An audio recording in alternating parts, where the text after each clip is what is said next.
Assalamualaikum warahmatullahi wabarakatuh. Bertemu lagi bersama saya Fauzia, pengajar bahasa Jepang di SMA Doa Bangsa. Nah, kalau sebelumnya kita sudah belajar mengenai ruangan di dalam rumah, benda-bendanya apa saja, besar kecilnya seperti apa, cara menyatakan luasnya, bersih dan kotornya itu seperti apa. Nah, sekarang kita coba belajar bagaimana cara mendeskripsikan ruangan berikut dengan satuannya. Can-do-nya di pelajaran kali ini adalah peserta didik dapat menggunakan satuan elektronik dan non-elektronik dalam bahasa Jepang. Seperti apa satuan elektronik dan non-elektronik? Simak videonya ya. Nah, yang pertama kita akan belajar mengenai satuan elektronik. Rumusnya ini lebih mudah kalau satuan elektronik, yaitu bilangan 1 sampai 10 yang minasang harus hafal, tentu saja dalam bahasa Jepang ya, ditambah kata dai.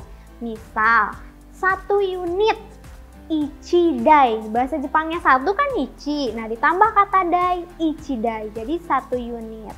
Berarti kalau 2 unit itu ada nidai, 3 unit ada sandai, 4 unit ada yondai, 5 unit ada godai, dan 6 unit ada rokudai, 7 unit ada nanadai, 8 unit ada hachidai, 9 unit ada kyudai, dan terakhir 10 unit ada judai. Nah, kata tanya untuk elektronik ini ada nandai. Nandai itu ada berapa unit artinya. Nah, sudah bisa ya. Pokoknya ingat, bilangan biasa penyebutan dalam bahasa Jepang 1 sampai 10 ditambah dai, ichi dai, 1 unit dan lain sebagainya. Mudah kan? Kantang desu ne. Nah, berikutnya adalah satuan non-elektronik. Nah, ini sedikit harus dihafal, minasang harus moto gambate, lebih semangat lagi karena penyebutannya harus dihafal satu persatu. Tidak ada konsep yang seperti tadi. Nah, untuk 1 buah hitotsu, 2 buah ada futatsu, 3 buah ada mitsu, 4 buah ada yotsu, 5 buah itu ada itsutsu, 6 buah ada mutsu, lalu 7 buah ada nanatsu, 8 buah ada yatsu, 9 buah ada kokonotsu, dan 10 buah ada to. Ingat, ada yotsu, ada yatsu, ada 4, ada 8. Jangan sampai tertukar ya, ini mirip-mirip. Nah, untuk kata tanyanya, kalau tadi yang elektronik ada nandai, kalau yang non-elektronik itu ada ikutsu. Ikutsu ini artinya berapa buah. Nah, sekarang kita coba belajar pola kalimat untuk mendeskripsikannya seperti apa. Ini dia, ada kata tempat, partikel ni, lalu kata benda, lalu ada partikel ga, lalu ada jumlah, lalu ditutup dengan dai arimas. Nah, ini untuk mendeskripsikan yang elektronik terlebih dahulu. Contohnya ada heani terebi ga ichidai arimas. Heani terebi ga ichidai arimas. Di kamar ada 1 unit televisi. Lalu ada daidokoro ni reizouko ga ichidai arimas. Daidokoro ni reizouko ga ichidai arimas. Ada 1 unit kulkas di dapur, atau di dapur ada 1 unit kulkas. Nah, mudah kan? Berikutnya ini ada Q&A-nya. Di pertanyaannya nih ada kata benda, partikel wa, lalu ada nandai arimaska. Nah, kalau tadi arimas, kalau sekarang arimaska. Nandai arimaska, karena yang ditanyakan adalah satuan elektronik. Contohnya ada ie ni terebi ga nandai arimaska. Nah, untuk pola kalimat menjawabnya ini ada jumlah dai arimas.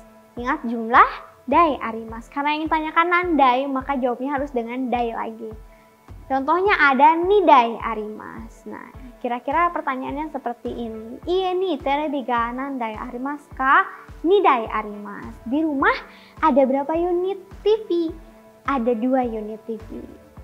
Nah, sekarang kita coba bagaimana mendeskripsikan satuan non-elektronik. Pola kalimatnya masih sama. Yang membedakan hanya satuan hitungnya saja atau satuan bilangannya saja. Contohnya ada di sini bungponya ada nani nani ni, nani nani ga, nani nani arimas. Nani nani yang pertama diisi dengan kata tempat. Lalu yang kedua diisi dengan kata benda, yang ketiga diisi dengan satuan non elektronik. Contohnya ada uchi ni sekenga futatsu arimas. Artinya di rumah ada 2 buah sabun. Nah, lalu ini ada Q&A-nya. Kata benda, lalu partikel wa. Nah, kalau tadi nandai, sekarang ikutsu arimasu ka. Ingat, ikutsu arimasu ka. Kalau ikutsu tidak boleh dijawab dengan yang dai-dai lagi, harus dijawab dengan satuan non elektronik lagi. Contohnya ada ringo wa ikutsu arimasu ka? Futatsu arimasu. Apel ada berapa buah atau ada berapa buah apel? Jawabannya futatsu arimasu, ada 2 buah apel. Nah, kalau tadi kita sudah belajar bagaimana satuan elektroniknya, sekarang coba minasang berlatih. Di sini saya sudah ada 1 buah ruangan dan beberapa benda. Silahkan dijabarkan berikut dengan satuan elektroniknya. Mengingat kendunya ya, harus bisa mendeskripsikan tentang keadaan rumah. Baik itu sifatnya, besar kecilnya, dan yang terakhir adalah satuan bilangannya. Baik itu non elektronik dan elektronik. Selamat berlatih, sampai jumpa. Jamata. Arigatou gozaimashita.